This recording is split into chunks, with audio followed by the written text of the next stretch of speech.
তো এই যে দেখো বন্ধুরা, এটা হচ্ছে হাঁসের ডিমের কষা।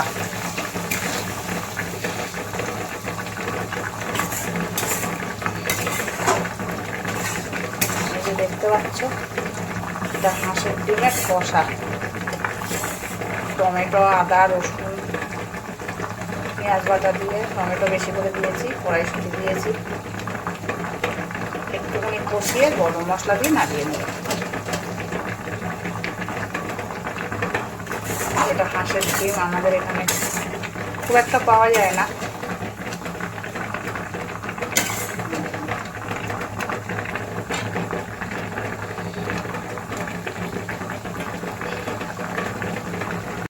হাঁসের ডিমের কষাটা কীরকম হয়েছে অবশ্যই কিন্তু তোমরা আমাকে কমেন্ট করে জানিও। ভালো লাগলে একটা লাইক করো, শেয়ার করো ভিডিওটা সবার সাথে। আর প্লিজ প্লিজ বন্ধুরা, কিন্তু তোমরা সাবস্ক্রাইব করছো না, ভিডিও দেখছো, তোমরা যদি সাবস্ক্রাইব না করো আমি কিন্তু এগোতে পারবো না।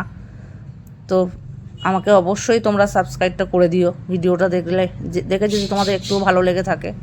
আর কে কী তোমরা ভিডিও দেখতে চাও আমাকে সেটাও কমেন্ট করে তোমরা জানিও। তো অবশ্যই বন্ধুরা তোমরা আমার পাশে থেকো আর আমাকে এইভাবে তোমরা সাপোর্ট করে যেও। তোমাদের সাপোর্ট ছাড়া আমি এগোতে